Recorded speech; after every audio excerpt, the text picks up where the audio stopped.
دنیا کا سب سے اونچا درہ یعنی کہ خنجراب پاس اور دنیا کا 8واں عجوبہ یعنی کہ شارع قراقرم، اسے بلڈی ویلی یا خون کی وادی بھی کہا جاتا ہے۔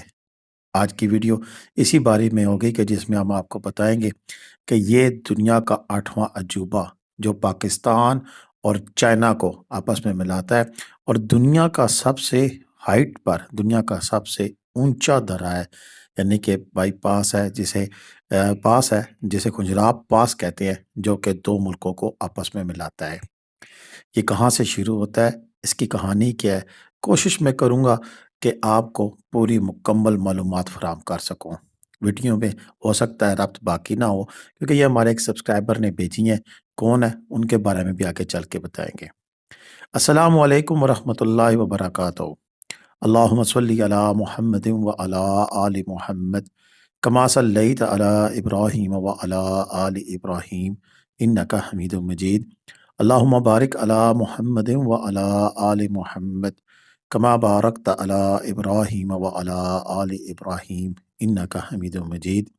لاتعداد درود و سلام، بے شمار درود و سلام میرے اور آپ کے پیارے تے سونے تے منموڑے آقا حضرت محمد مصطفیٰ صلی اللہ علیہ وآلہ وسلم پر، آپ کی آل پر اور آپ کے اصحاب پر۔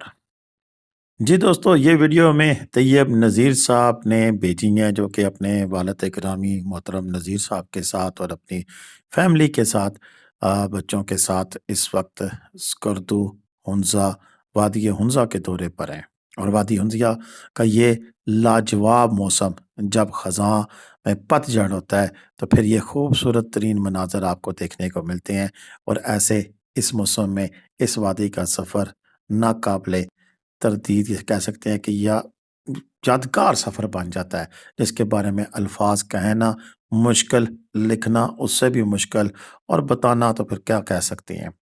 میرے الفاظ بھی ٹوٹے پھوٹے ہوں گے، شاید اتنے اس جو وادی ہے اس کی خوبصورتی کے عین مطابق یا شان شان نہ ہو، لیکن پھر بھی کوشش کروں گا کہ ان ٹوٹے پھوٹے لفظوں کے ساتھ اور ویڈیو میں ربط نہ ہونے کے باوجود میں آپ کو اس روڈ کی کچھ حقیقتیں اور اس خنجراب پاس کے بارے میں کچھ بتا سکوں۔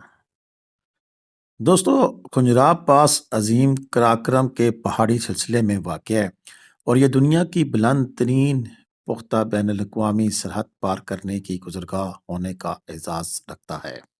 اس کی صرف بلندی ہی حیران کن ہے، جو سطح سمندر سے 4693 میٹر 4693 میٹر اور 15397 فٹ یعنی کہ 15397 فٹ اور 4706 میٹر کے درمیان درج ہے۔ عالمی ناظرین کے لیے اس بلندی کو سیاق و سباق میں پیش کرنے کے لیے یہ پاس یعنی کہ خنجراب پاس مغربی یورپ کے سب سے اونچے پہاڑ مونٹ بلانک 4810 میٹر کے تقریباً برابر اونچا کھڑا ہے، اور متصل ریاست ہائے متحدہ کے بلند ترین مقام ماؤنٹ وینٹی 4421 میٹر کی بلندی سے کافی زیادہ ہے۔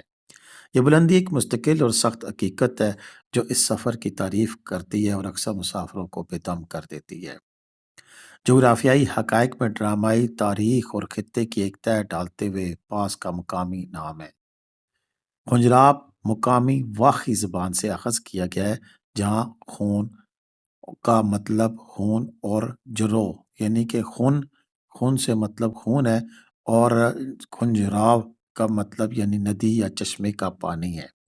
یہ لسانی ورثہ اور اس خطے کو ایک منحوس خون کی وادی ویلی آف بلڈ کے طور پر پیش کرتا ہے۔ پاس کا قدیم نام ایک گہرا پہلے سے طے شدہ وزن رکھتا ہے، ایک ایسی خصوصیت جو بعد میں اس خطے سے شاہراہ کو تراشنے کے لیے ضروری انسانی قربانیوں میں المناک طور پر حقیقت بنا دیتی ہے۔ اس قدیم خطرے اور تنہائی کے بالکل برعکس یہ سفر ایک منفرد، جدید اور عجیب عالمی ریکارڈ پیش کرتا ہے۔ پاس کے پاکستانی طرف دنیا کا بلند ترین ATM موجود ہے، جو کہ پہلے صرف آپ کے نیشنل بینک کا تھا، لیکن اب ابھی بینک یعنی کہ 2 ATM مشینیں یہاں پر لگی ہوئی ہیں۔ یہ حقیقت ایک زبردست بصری تضاد کے طور پر کام کرتی ہے، جو انتہائی بے رحم فطرت اور جدید ہائی ٹیک انفراسٹرکچر کی طے شدہ تجاویز کو اجاگر کرتی ہے۔ یہاں پر کچھ میں آپ کو انفارمیشن یہ دینا چاہتا ہوں کہ یہ سطح سمندر سے جو 15,397 فٹ کی بلندی پر پاس ہے، یہ ناقابل تردید عالمی ریکارڈ ہے۔ دنیا کی بلند ترین ATM مشین یہ بھی ایک عالمی ریکارڈ ہے، اور شاہراہ قراقرم کی جو تعمیر ہوئی اس میں تقریباً 1,000 چینی اور پاکستانی جو مزدور ہیں وہ ان کی شہادت ہے، ان کی ہلاکتیں ہیں، اور یہ اسی لیے دنیا کا 8واں عجوبہ کہلاتا ہے۔ اور اس کی اگر ہم بات کرتے جائیں آگے، پھر جب خنجراب پاس کے حوالے سے ہم آگے شاہراہ قراقرم کی تعمیر کی طرف چلتے ہیں۔ شاہراہ قراقرم کی تعمیر 1959 میں شروع ہوئی اور 1979 میں مکمل ہوئی۔ دنیا کے سب سے مشکل اور خطرناک خطوں میں سے کچھ میں 2 دہائیوں کی انتھک کوششوں پر امید ہے۔ اس میں انتہائی بلندیوں، زلزلوں، لینڈ سلائڈنگ اور گلیشیائی سرگرمیوں سے مقابلہ کیا گیا۔ صرف چیلنج نے ہی اس راستے کو منحوس عرفی نام موت کی سڑک سے نوازا۔ اس کارنامے کی بنیاد ایک یادگار سانحے پر ہے۔ تعمیر کے دوران تقریباً 1,000 مزدور، جن میں چینی اور پاکستانی انجینئرز اور مزدور دونوں شامل تھے، شدید موسمی حالات اور ارضیاتی عدم استحکام کے مسلسل خطرے کی وجہ سے اپنی جانیں گنوا بیٹھے۔ آج اس سڑک پر سفر کرنے والے اکثر سڑک کے کنارے کی چھوٹی یادگاروں کو نوٹ کرتے ہیں، جو ان لوگوں کی خاموش گواہ ہے جو ہلاک ہوئے، اس بات کی تصدیق کرتے ہوئے کہ وادی کا قدیم نام خون کی ندی اس یادگار کوشش کے دوران غمگین طور پر حقیقت بن گیا۔ پہاڑوں کے خلاف جنگ سڑک کی تکمیل کے ساتھ ختم نہیں ہوئی، بلکہ ایک مسلسل ضرورت بن گئی۔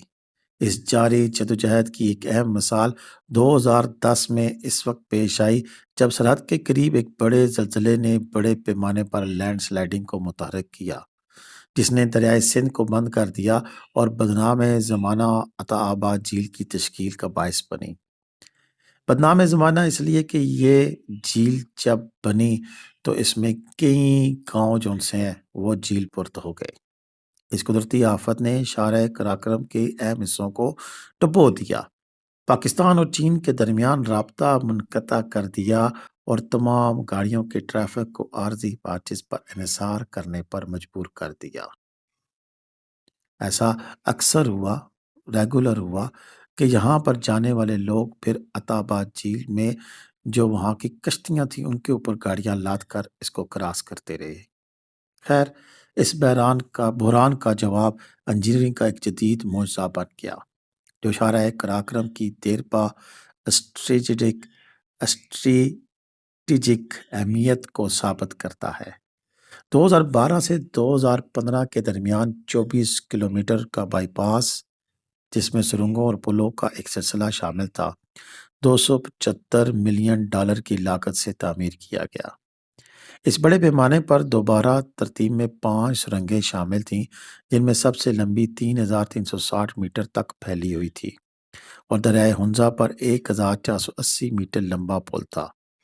ستمبر 2015 میں اس منصوبے کی کامیاب تکمیل نے اس اہم شریان کو برقرار رکھنے کے لیے پاکستان اور چین کے درمیان حیرت انگیز تعاون اور عزم کا مظاہرہ کیا، جو فطرت کے خلاف انسانی ثابت قدمی کی علامت کے طور پر شاہراہ قراقرم کو مضبوط کرتا ہے۔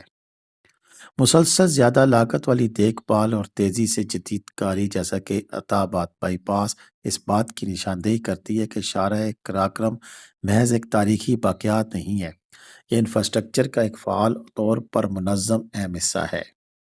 یہ جاری سرمایہ کاری اسے نیو سلک روڈ کے زندہ سانس لینے والے پروٹوٹائپ کے طور پر اپنے کردار کو مضبوط کرتی ہے۔ پروٹوٹائپ انجینئرز نے یہ یقینی بنایا کہ 4,706 میٹر تک کی خوفناک بلندی کے باوجود شاہراہ قراقرم کو اس قدر احتیاط سے منصوبہ بنایا گیا تھا کہ چڑھائی کافی تدریجی ہو۔ یہ انجینئرڈ دھوکہ زیادہ تر مسافروں کے لیے شدید بلندی کی بیماری کے خطرے کو کم کرتا ہے۔ یہ ظاہر کرتا ہے کہ انسانی ذہانت جان بوجھ کر ڈیزائن کے ذریعے اس یادگار منظرنامے میں موروثی قدرتی خطرے کو کم کر سکتی ہے، ان لوگوں کی قربانیاں کا احترام کرتے ہوئے جنہوں نے ابتدائی طور پر راستہ بنایا تھا۔ یہاں میں آپ کو ساتھ ساتھ یہ بھی بتاتا چلوں کہ 1975 میں قائم کیا گیا خنجراب نیشنل پارک 2,26,913 ایکڑ کے ایک وسیع علاقے پر پھیلا ہوا ہے، جو اسے پاکستان کا تیسرا سب سے بڑا نیشنل پارک بناتا ہے۔ پارک کے قیام کا بنیادی مقصد خطرے سے دوچار مارکو پولو بھیڑوں کو تحفظ فراہم کرنا تھا، جو پاکستان کے اندر صرف اس علاقے میں پائی جانے والی ایک شاندار نوع ہے۔ خنجراب نیشنل پارک ایک ناگزیر بلند پہاڑی راہداری ہے جو مختلف الپائن انواع کے لیے ایک پناہ گاہ کے طور پر کام کرتا ہے، تو یا تو خطرے سے دوچار ہے یا خطرے میں ہے۔ خنجراب نیشنل پارک کا سب سے دلکش رہائشی برفانی چیتا پینترا نیکیا یہ ہے۔ یہ شاندار شکاری جو اپنی مکار اور تنہائی پسند فطرت کی وجہ سے اکثر پہاڑوں کے بھوت کہلاتے ہیں، یہاں پھلتے پھولتے ہیں۔ کچھ اندازوں کے مطابق خنجراب نیشنل پارک میں پورے ہمالیائی ماحولیاتی نظام کے اندر برفانی چیتوں کی سب سے زیادہ کثافت ہے۔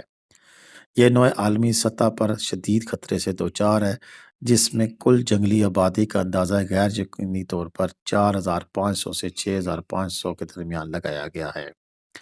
اس حصے کا سیمنیٹک عروج ایک غیر معمولی حالیہ منظر پر مرکوز ہے۔ برفانی چیتوں کا ایک خاندان کا غالباً ایک ماں اور اس کے 4 تقریباً بڑے ہو چکے بچے، جو ایک برف سے ڈھکی ہوئی چٹان پر کامل جلوس میں چل رہے تھے۔ 4 چیتوں کو ایک ساتھ سفر کرتے ہوئے دیکھنا غیر معمولی طور پر نایاب تھا، جسے ایک معجزہ اور صحت مند افزائش نسل کی آبادی کے لیے ناقابل تردید علامت سمجھا جاتا ہے۔ یہ حیاتیاتی فتح حادثاتی نہیں ہے، یہ کامیاب کمیونٹی کی زیر قیادت تحفظ کی کوششوں کا براہ راست نتیجہ ہے۔ مقامی چراواہوں کو جنگلی حیات کے نگہبان کے طور پر بااختیار بنایا گیا ہے، جس کی وجہ سے شکاریوں کے انتقامی قتل میں اہم کمی آئی ہے۔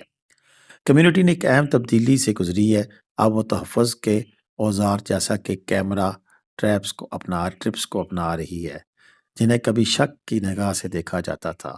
یہ تبدیلی جو احترام، تعلیم اور ماحولیاتی سیاحت سے چلتی ہے، یہ ظاہر کرتی ہے کہ شاندار منظرنامے اور اس کے نازک باشندوں کو کامیابی کے ساتھ محفوظ کیا جا رہا ہے، یہاں تک کہ جب شاہراہ قراقرم جیسے بڑے صنعتی اور اقتصادی کوریڈور قریبی میں چل رہے ہوں۔ مقامی غیر سگالی کی حمایت یافتہ برفانی چیتے کے تحفظ کی کامیابی شاہراہ قراقرم کی تعریف کرنے والے بڑے صنعتی قدم کے مقابلے میں ایک اہم پر امید جوابی بیانیہ فراہم کرتی ہے۔ یہاں پر برفانی چیتا، مارکو پولو بھیڑ، ہمالیائی آئی بیکس، بورا ریچھ اور اس طرح کی کئی یہاں پر مزید جنگلی حیات ہے جو کہ اس تاریخی نیشنل پارک میں موجود ہے۔ شاہراہ قراقرم اور خنجراب پاس تاریخ سے باطنی طور پر جڑے ہوئے ہیں۔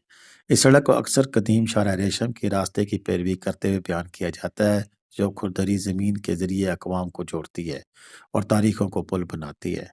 اس راستے پر ایک سفر تجارت اور ثقافتی تبادلے کی صدیوں سے ایک جسمانی ربط ہے، جو ایک بڑے علاقے کو چیرتا ہے جو تاریخی طور پر کرغیز، آئیغور، واخی، ہنزا، پٹھان اور شن سمیت متنوع نسلی گروہوں کا گھر رہا ہے۔ 21ویں صدی میں خنجراب پاس کو چین پاکستان اقتصادی راہداری سی پیک کے تحت جدید جیو پولیٹکس کے ایک سنگ میل کی بنیاد کے طور پر ڈرامائی طور پر دوبارہ تصور کیا گیا ہے۔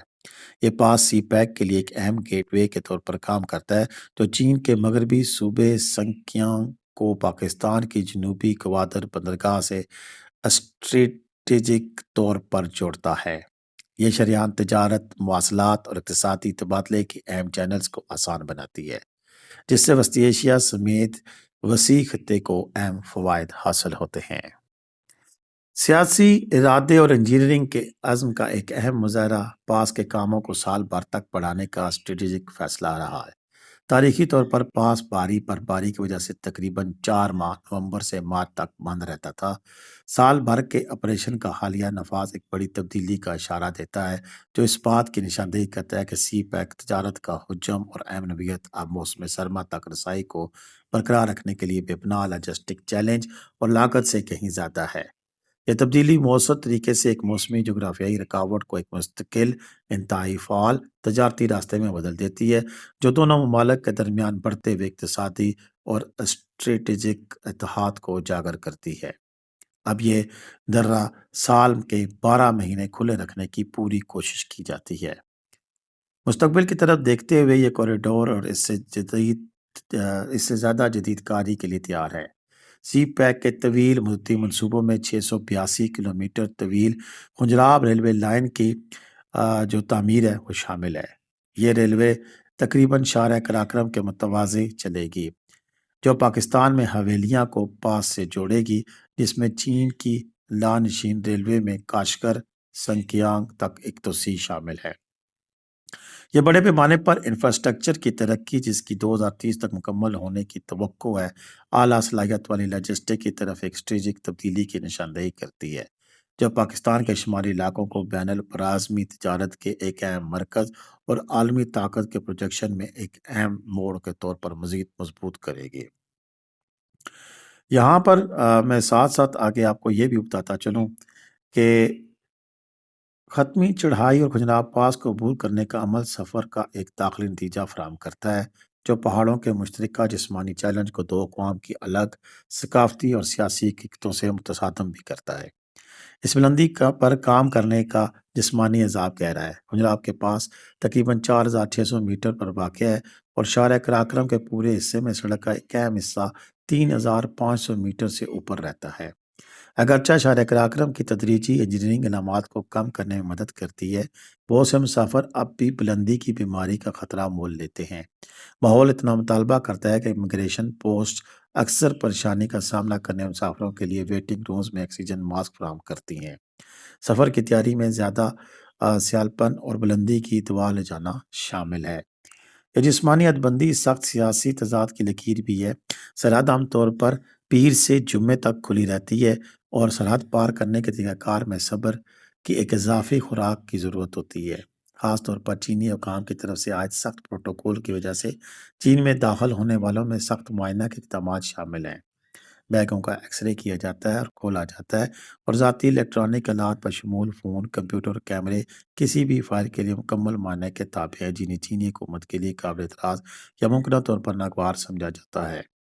مزید برآں یہ آتا ہے کہ جسمانی خنجراب پاس پر امیگریشن پاس کرنے کے بعد مسافروں کو سرکاری داخلہ کی مہر حاصل کرنے کے لیے تاشقران شہر تک مزید 130 کلومیٹر تک جاری رکھنا چاہیے۔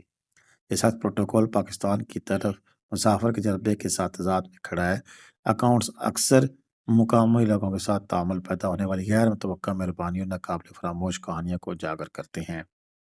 تنہائی اور بلندی کے باوجود انسانی عنصر جو مقامی آبادی کی گرمجوشیوں میں منوازی اور مددگار سرحدی خدمات کی خصوصیت ہے، تجربے کا ایک طاقتور مثبت عنصر رہتا ہے۔ طریقہ کار میں تضاد سرحدی کراسنگ کو عالمی سیاسی تناؤ کے ایک چھوٹے سے حصے کے طور پر فراہم کرتا ہے۔ اگرچہ شارع قراقرم جسمانی طور پر دو سی پیک شراکت داروں کے درمیان فاصلے کو پل بناتی ہے، خنجراب پاس ایک حتمی سیاسی اور ثقافتی تقسیم کی لکیر کو نشان زدہ کرتا ہے، جہاں پاکستانی مہمان نوازی اور نسبتاً کشادگی چینی تکنیکی جانچ اور سخت حفاظتی مینڈیٹ سے ملتی ہے۔ اس انتہائی بلندی پر رہنے، کام کرنے اور تجارت کو آسان بنانے کے لیے درکار انسانی لچک، لاجسٹک کا انتظام کرنے والے سرحدی محافظوں سے لے کر رابطے کو یقین بنانے والے مقامی ڈرائیوروں تک خنجراب پاس کا خط معجزہ ہے۔ خنجراب پاس اور شارع قراقرم قدرتی عظمت، انسانی قربانی اور جیو پولیٹیکل عزائم کے حتمی ملاپ کی نمائندگی کرتے ہیں۔ یہ زمین پر سب سے بلند پختہ بین الاقوامی سرحد پار کرنے کی گزرگاہ ہے، ایک سڑک جو لفظی طور پر تقریباً 1000 مزدوروں کے خون سے داغدار ہے، پھر بھی بیک وقت انجینئرنگ کی ثابت قدمی کا ایک فاتحانہ ثبوت ہے۔ یہ کوریڈور قدیم شارع ریشم کی تاریخ کو سی پیک کے تحت بین البراعظمی تجارت کے انتہائی جدید مستقبل سے جوڑنے والا ایک پل ہے۔ اس کی تعریف اس کے نئے سال بھر کے آپریشن اور مستقبل کی ریلوے کے وعدے سے ہوتی ہے۔ یہ ایک تحفظ کے معجزے کا خاموش منجمد گھر میں جسے شدید خطرات سے دوچار برفانی چیتا پھلتا پھولتا ہے۔ یہ ظاہر کرتا ہے کہ انسانی ترقی اور ماحولیاتی ذمہ داری ممکنہ طور پر دنیا کے سب سے انتہائی حالات میں بھی کو ایگزسٹ کرتی ہے۔ خنجراب پاس کے پار کا سفر بالآخر انسانی برداشت کی حدود اور سیارے کی بلندیوں کی محض بخود کرنے والی عظمت کی ایک کھوج ہے۔ یہاں تک آپ نے ساری اس پوری جو میری تحقیق تھی، اس مضمون کے بارے میں رپورٹ تھی، وہ آپ نے دیکھی۔ میں ساتھ ساتھ آپ کو کوشش کرتا رہا کہ شارع قراقرم کے مختلف حصوں کو بھی دکھا سکوں، جو کہ ہمارے سبسکرائبر، ہمارے انتہائی محترم دوست نے اور ان کے والد صاحب نے انتہائی محنت کے ساتھ کلپ بنائے ہیں۔ اب ویڈیو کے اس حصے میں میں آپ کو بتاؤں گا کہ اگر آپ چلاس سے چلتی ہیں تو چلاس سے آگے چلتے ہوئے کھنجراب پاس تک کون کون سے مین علاقے آتے ہیں جن سے گزر کر آپ پھر کھنجراب پاس تک جا پہنچتے ہیں۔ شاہراہ قراقرم KKH، جسے نیشنل ہائی وے N35 کے نام سے بھی جانا جاتا ہے، ایک عظیم الشان انجینئرنگ منصوبہ ہے جو پاکستان اور چین کو جوڑتا ہے۔ اس شاہراہ کی کل لمبائی 1300 کلومیٹر ہے، جس میں سے 887 کلومیٹر کا حصہ پاکستان میں واقع ہے۔ اس کی تکمیل 1979 میں ہوئی تھی۔ یہ شاہراہ صرف تجارت اور سیاحت کی شاہراہ نہیں ہے، بلکہ ایک گہری اسٹریٹجک اور عسکری اہمیت بھی اس کی ہے۔ اچھا، شاہراہ کے کردار کا جائزہ لیا جائے تو یہ حقیقت سامنے آتی ہے کہ اس کے دو متضاد لیکن اہم مقصد ہیں۔ ایک طرف چین کی بنیادی توجہ اس شاہراہ کو ایک مضبوط تجارتی راہداری، خاص طور پر چائنا پاکستان اکنامک کوریڈور کے طور پر استعمال کرنے پر ہے، اور اس کی مین جو کہہ سکتے ہیں کہ تجارتی مقاصد کے ساتھ ساتھ سیاحتی مقاصد بھی ہیں۔ یہاں پر میں آپ کو چلاس کے حوالے سے بھی بتاتا چلوں کہ چلاس جو ایک مین پوائنٹ ہے، جس میں ایک شاہراہ قراقرم کے اگر اوپر آپ چلتے ہوئے سیدھے سیدھے ہزارہ موٹر وے کے بعد چلتے ہوئے آئیں، اور دوسرا ایک شارٹ راستہ ہے جو کہ صرف گرمیوں میں آپ اس کو طے کر سکتے ہیں، وہ ہے بابو سر ٹاپ ناران والا راستہ۔ تو اس حوالے سے چلاس دریا سندھ کے بائیں کنارے پر واقع ایک شہر ہے جو کہ گلگت بلتستان کے دیامر ڈسٹرکٹ اور ڈویژن کا انتظامی صدر مقام ہے، اور اس کی بڑی اہمیت ہے۔ اچھا، اسی راستے پر ایک دیامر بادشاہ ٹاپ کی تعمیر بھی ہو رہی ہے، اور اس کو KKH کے حوالے سے فی الحال نقصان بھی ہے، اور اس کی وجہ یہ ہے کہ جن کو بندش ہوتی ہے راستوں کی، اگر آپ اس سائڈ سے آتے ہوئے چلاس کے پہلے کا جو پورشن ہے اس میں آتے ہیں تو پھر آپ کو کافی حد تک بلاکج کا بھی سامنا کرنا پڑتا ہے، اور اسی راستے کی جو کافی ساری پابندیاں ہیں اس کو ہٹاتے ہوئے پھر لوگ دوسری سائڈ سے سفر کرتے ہیں۔ یہ ابھی جو مناظر آپ دیکھ رہے ہیں یہ علی آباد کے پاس ہے، اور حالیہ پچھلے سال کے سیلاب کی وجہ سے اور کلاؤڈ برسٹ کی وجہ سے یہاں روڈ کافی خراب ہوئی، اس کے مناظر آپ دیکھ رہے ہیں شاہراہ قراقرم کے علی آباد کے۔ لیکن اس کے ساتھ ساتھ ہم آپ کو اب چلاس سے گلگت کا سفر اور جگلوٹ جنکشن کے بارے میں بتائیں گے۔ چلاس کے بعد شمال کی جانب سفر کرتے ہوئے KKH کا راستہ جگلوٹ اور گلگت کی طرف جاتا ہے۔ جگلوٹ دریا سندھ کے کنارے پہ واقع اور اس کی تاریخی اہمیت فوجی نقطہ نظر سے غیر معمولی ہے۔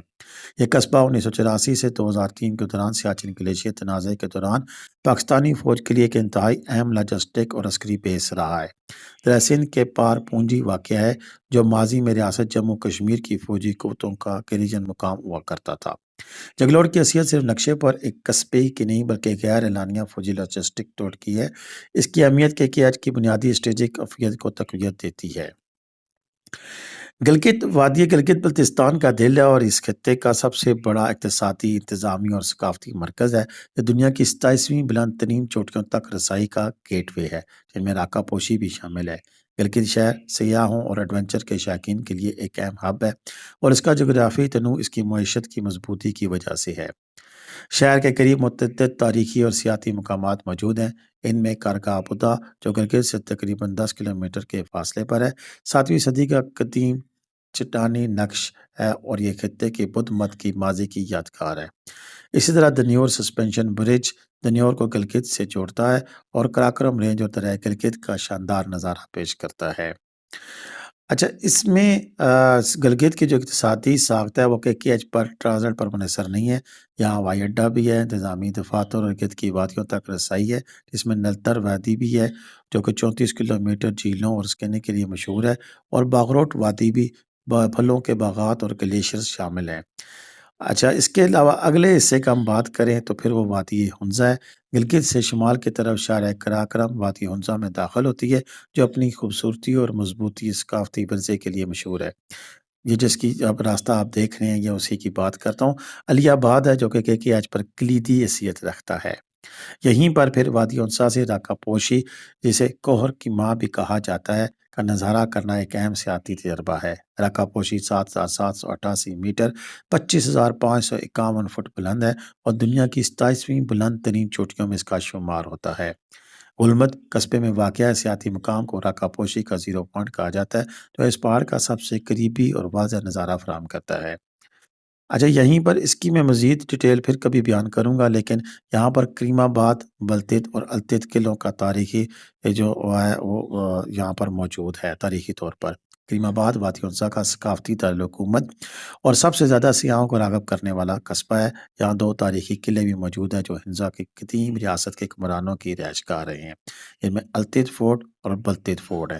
ان کی میں آگے گہرائی میں نہیں جاتا ہوں کہ کیا کچھ ہے، وہ پھر کبھی سے اس کے اگلے حصے کی طرف اگر ہم چلے جائیں تو پھر عطا آباد جھیل، وادی انزا سے آگے کے کا سفر عطا آباد جھیل کے پاس سے گزرتا ہے۔ یہ جھیل 2010 میں ایک بڑے لینڈ سلائیڈنگ کے نتیجے میں دریا ہنزا کے بلاک ہونے سے وجود میں آئی تھی۔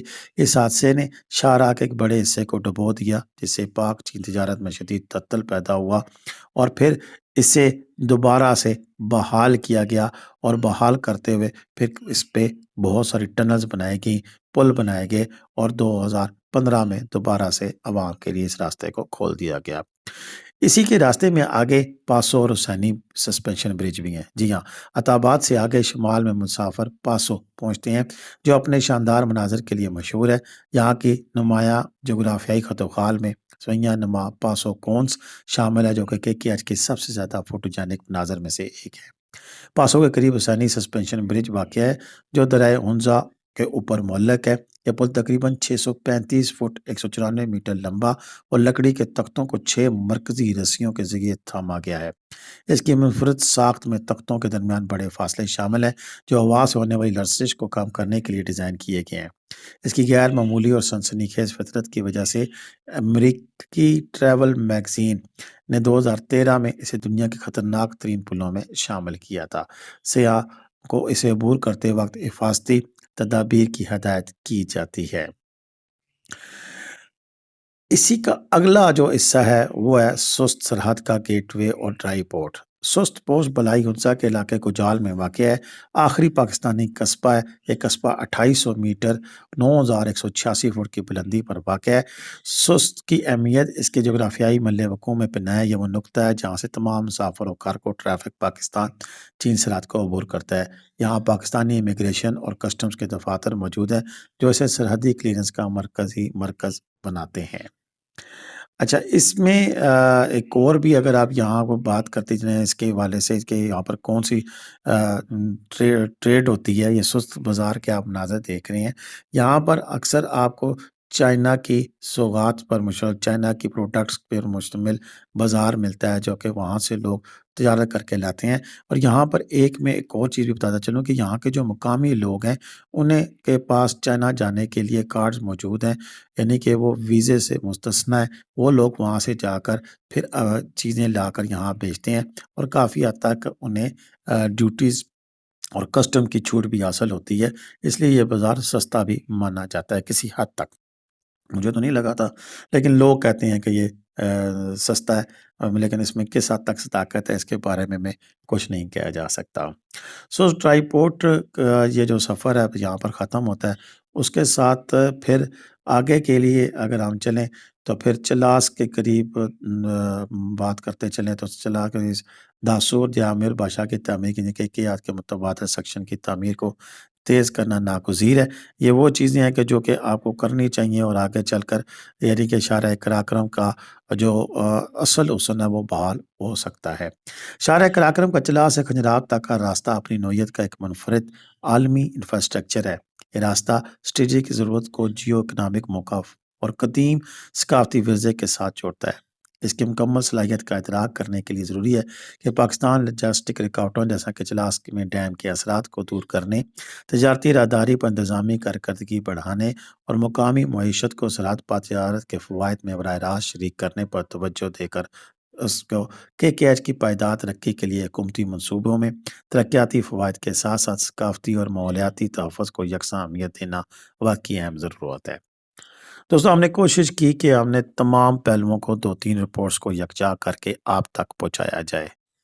ایک کہانی نہیں ہے، ایک قصہ نہیں ہے، بلکہ ایک ایسی لازوال حقیقت ہے جو پاکستان کو دنیا بھر میں نمایاں کرتی ہے۔ جی ہاں، یہ ریکارڈ ہے، یہ درہ جو کھنجراب پاس ہے دنیا میں کسی کے پاس نہیں ہے۔